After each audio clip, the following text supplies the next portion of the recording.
Welcome once more to our studies in Esther, and on Friday we're here in chapter 5. And so let's read this chapter together. On the third day, Esther put on her royal robes and stood in the inner court of the king's palace, in front of the king's quarters, while the king was sitting on his royal throne inside the throne room opposite the entrance to the palace. And when the king saw Queen Esther standing in the court, she won favour in his sight, and he held out to Esther the golden sceptre that was in his hand. Then Esther approached and touched the tip of the sceptre. And the king said to her, "What is it, Queen Esther? What is your request? It shall be given you, even to the half of my kingdom." And Esther said, "If it please the king, let the king and Haman come today to a feast that I have prepared for the king." Then the king said, "Bring Haman quickly, so that we may do as Esther has asked." So the king and Haman came to the feast that Esther had prepared. And as they were drinking wine after the feast, the king said to Esther, "What is your wish? It shall be granted you. And what is your request? Even to the half of my kingdom it shall be fulfilled." Then Esther answered, "My wish and my request is, if I have found favour in the sight of the king, and if it pleases the king to grant my wish and fulfil my request, let the king and Haman come to the feast that I'll prepare for them, and tomorrow I'll do as the king has said." And Haman went out that day, joyful and glad of heart. But when Haman saw Mordecai in the king's gate, that he neither rose nor trembled before him, he was filled with wrath against Mordecai. Nevertheless, Haman restrained himself and went home, and sent and brought his friends and his wife Zeresh. And Haman recounted to them the splendour of the riches, the number of his sons, and all the provisions which the king had honoured him, and how he had advanced him above the officials and the servants of the king. Then Haman said, "Even Queen Esther, let no one but me come with the king to the feast she prepared. And tomorrow also I am invited by her together with the king. Yet all this is worth nothing to me, so long as I see Mordecai the Jew sitting at the king's gate." Then his wife Zeresh and all his people said to him, "Let a gallows 50 cubits high be made, and in the morning tell the king to have Mordecai hanged upon it. Then go joyfully with the king to the feast." This idea pleased Haman, and he had the gallows made. Amen. Now remember, there is this plan by Haman to have all the Jews put to death. He has got the king involved in this based on a decree, and the king didn't realise fully what he was doing. But Esther and Mordecai with their people have spent 3 days fasting and no doubt praying, seeking for God to intervene. And now Esther's to do this thing of come into the king's presence, which normally would have meant death, to come uninvited. And so they see here the first thing is the bold approach in verses 1 to 2. Esther put on her royal robes and enters into the king's presence. And what we have here, I think, is a picture of how believers will enter the presence of God at the judgment. We come in the royal robes of Jesus. We don't come covered in our own righteousness. Those will be rags. The only way we can enter God's presence is to be covered with the righteousness of Jesus, to have our sin covered with the beauty of Christ. And that happens as we come and trust in Jesus.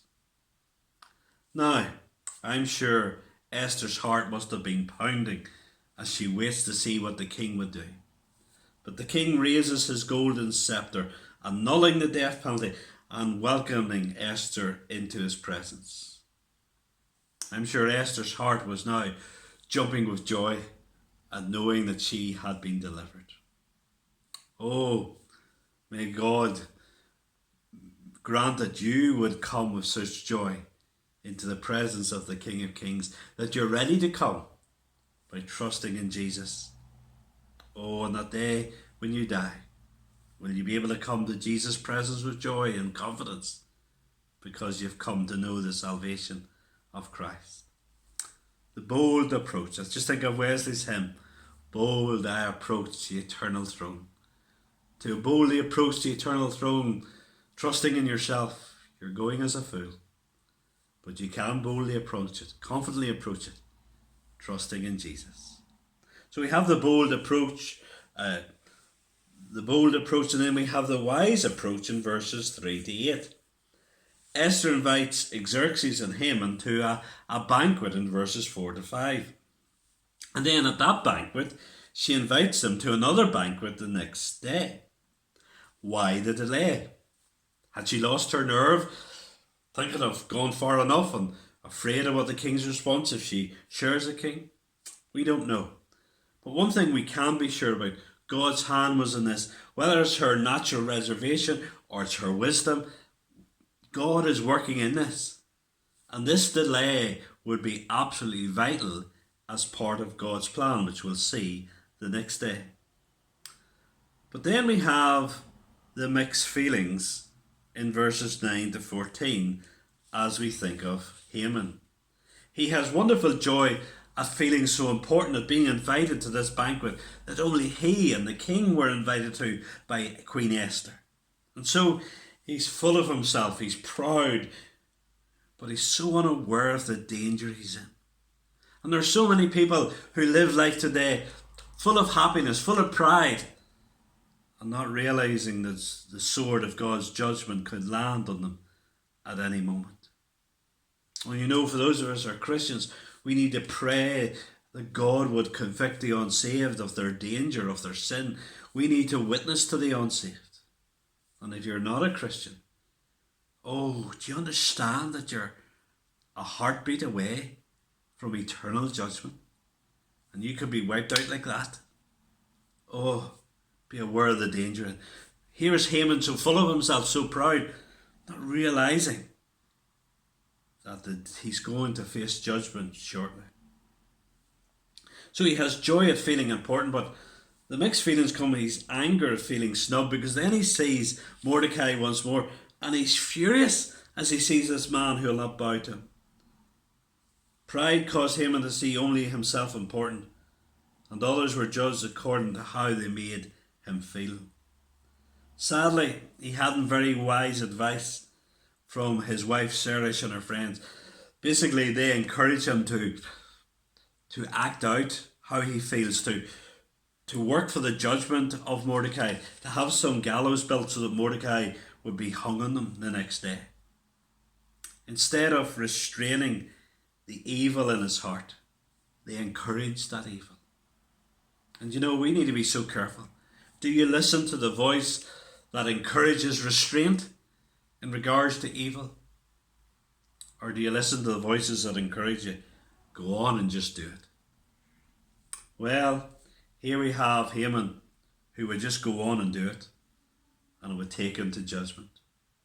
But in regards to God's people, with the wise intercession of Esther, with Esther coming to seek the king's help, with God in control, a situation that looked so desperate, with the order to wipe out all the Jews, God was going to bring about a great deliverance.